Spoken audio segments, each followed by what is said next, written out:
बिस्मिल्लाहिर्रहमानिर्रहीम। अस्सलाम वालेकुम। मोहतरम नाज़रीन, 70,000 वो खुशकिस्मत लोग जो बग़ैर हिसाब किताब के जन्नत में दाखिल होंगे।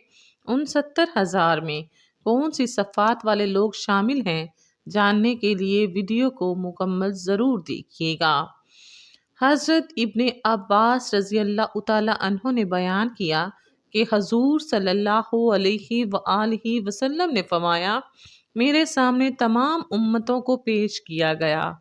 मैंने देखा कि हर नबी के साथ उसकी उम्मत जा रही है, एक एक दो दो नबी, और उनके साथ उनके मानने वाले गुजरते रहे। उनमें बाज नबी ऐसे भी थे जिनके साथ कोई न था। आखिर मेरे सामने एक बड़ी जमात आई। मैंने पूछा, ये कौन हैं? क्या ये मेरी उम्मत के लोग हैं? कहा गया, ये मूसा अलैहिस्सलाम और उनकी कौम है। फिर कहा गया कि किनारों की तरफ देखो। मैंने देखा कि एक बहुत ही अजीम जमात है जो किनारों पर छाई हुई है। फिर मुझसे कहा गया, इधर देखो, उधर देखो, आसमान के मुख्तलिफ किनारों में देखो। मैंने देखा एक बड़ी जमात है जो तमाम उफक पर छाई हुई है। कहा गया कि ये आपकी उम्मत है और इसमें से 70,000 लोग हिसाब के बगैर जन्नत में दाखिल कर दिए जाएंगे।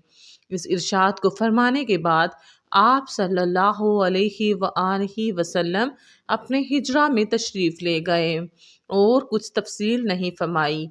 लोग उन जन्नतियों के बारे में बहस करने लगे और कहने लगे कि हम अल्लाह पर ईमान लाए हैं और उसके रसूल की इत्तबा की है, इसलिए हम ही वो सुहाबा लोग हैं जो बगैर हिसाब के जन्नत में जाएंगे, या हमारी वो औलाद है जो इस्लाम में पैदा हुए, वो लोग हम नहीं, क्योंकि हम जाहिलियत में पैदा हुए थे।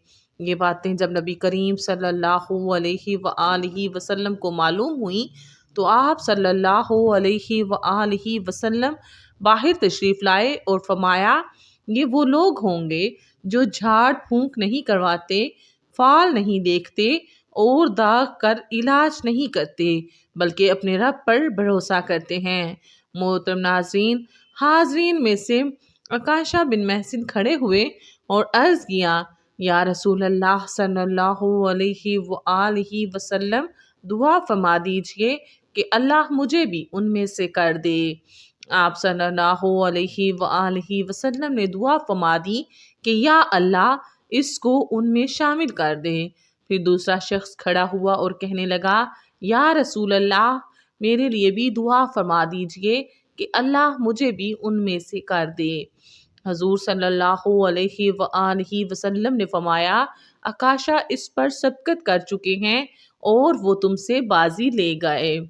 एक हदीस में है, सैयदना अब्बू उमामा रज़ी अल्लाह तआला अन्हु कहते हैं, मैंने रसूल अल्लाह सल्लल्लाहु अलैहि वआलिहि वसल्लम को फरमाते हुए सुना कि मेरे रब ने मेरे साथ वादा किया है कि मेरी उम्मत में से 70,000 अफराद को बिला हिसाब और अजाब जन्नत में दाखिल फरमाएगा, और हर 70,000 के साथ मजीद 70,000 आदमी जन्नत में दाखिल फरमाएगा, और 3 लब भरे हुए मेरे रब के और भी जन्नत में दाखिल होंगे। मज़कूरा बाला हदीस मुबारका में बगैर हिसाब व किताब जन्नत में दाखिल होने वालों की नुमाया सिफ़ात बयान की गई हैं कि वो शिरक की किसी भी किस्म में मुब्तला नहीं होते और उनका काम दाग पर भरोसा नहीं होता, बल्कि अल्लाह पर तवक्कुल करते हैं कि इस दवाई दम में तब शफा होगी जब अल्लाह ताला ने दी, यानी अल्लाह पर पुख्ता यकीन होना चाहिए।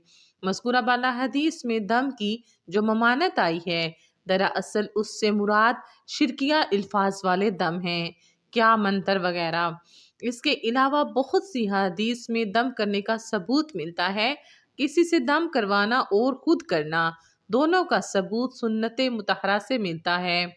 किसी को या खुद को दम करते वक़्त नबी करीम सल्लल्लाहु अलैहि वआलिहि वसल्लम मुख्तलिफ तरीके इख्तियार किया करते थे। दुआएं पढ़ने के साथ साथ जिस्म पर हाथ फेरते, दर्द की जगह पर हाथ रुकवा कर भी दम करने की तलकीन फरमाते।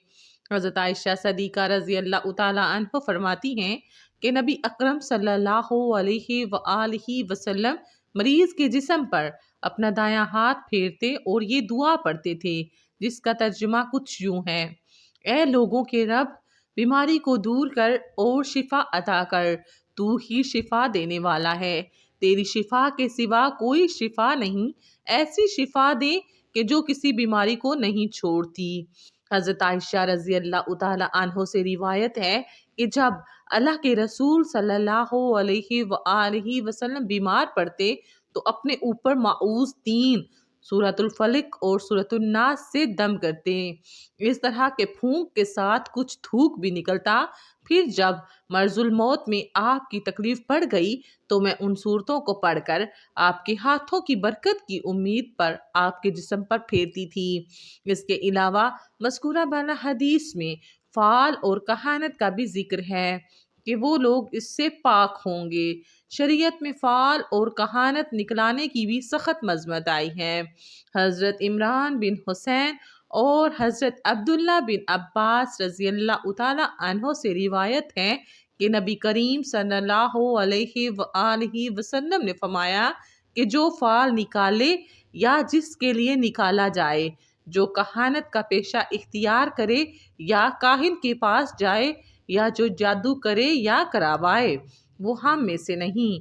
جو کاہن کے پاس گیا اور اس کی بات کی تصدیق کی، اس نے محمد صلی اللہ علیہ وآلہ وسلم کے لائے ہوئے دین سے کفر کیا۔ ایک اور حدیث میں نبی کریم صلی اللہ علیہ وآلہ وسلم نے فرمایا، جو شخص کسی کاہن یعنی نجومی کے پاس آیا اور اس سے کوئی بات پوچھی تو اس کی 40 دنوں کی نمازیں قبول نہیں ہوتیں۔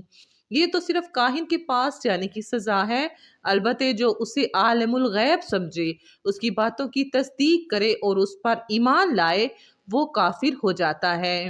حضرت عبد الرحمن بن ابو بکر رضی اللہ تعالی عنہ سے روایت ہے کہ حضور نبی کریم صلی اللہ علیہ وآلہ وسلم نے فرمایا، میرے پروردگار نے مجھے ایسے 70,000 امتی عطا فرمائے ہیں جو بغیر حساب کے جنت میں داخل ہوں گے۔ حضرت عمر رضی اللہ تعالی عنہ نے عرض کی، یا رسول اللہ، کیا آپ نے اس سے زیادہ نہیں چاہا؟ فرمایا، میں نے اس سے زیادہ چاہا تو اللہ تعالیٰ نے مجھے ہر فرد کے ساتھ 70,000 عطا فرمائے۔ حضرت عمر رضی اللہ تعالی عنہ نے پھر عرض کیا، کہا آپ نے اس سے زیادہ نہیں چاہا؟ فرمایا، میں نے اس سے زیادہ چاہا تو اللہ تعالیٰ نے مجھے اتنا اور عطا فرمایا۔ آپ صلی اللہ علیہ وآلہ وسلم نے دونوں ہاتھوں سے لب بھر کر ڈالی۔ آخر میں اللہ رب العزت سے یہی دعا ہے کہ اللہ پاک ہمیں بھی ان 70,000 لوگوں میں شامل فرما دے، آمین۔ امید کرتی ہوں آپ کو آج کی ویڈیو اچھی لگی ہوگی۔ ویڈیو اچھی لگے تو ویڈیو کو لائک اور اس طرح کی اسلامی، اصلاحی اور معلوماتی ویڈیوز دیکھنے کے لیے میرے یوٹیوب چینل کو سبسکرائب کیجیے۔ دعاؤں میں یاد رکھیے گا، اپنا بہت خیال رکھیے گا۔ اجازت دیجیے، اللہ حافظ، اللہ نگہبان۔